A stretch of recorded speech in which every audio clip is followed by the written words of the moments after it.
Hello guys, I'll be changing my rear tail light. This is CB500F. See, it's broke. I'm gonna change it to something else. It's an aftermarket. They bought on Amazon. So, yep, let's get into it. So I got one working. This is flexible.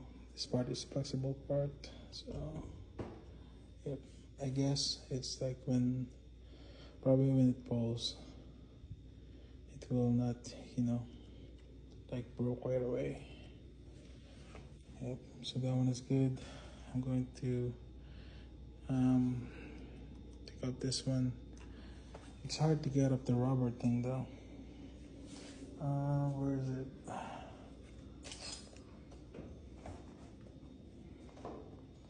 I cannot find it, but it's this part right here. This is a rubber thing. Same thing with this. See. So this thing is hard to pull up. And for this one, I bought this, but for some reason it's not working. I think, and I checked the bolt. It's pretty low.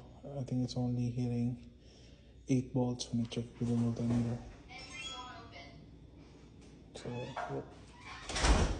Live it 10 toes in when we standing on business. I'm a big stepper, underground methods, top notch hoes, get the most, not the lizard.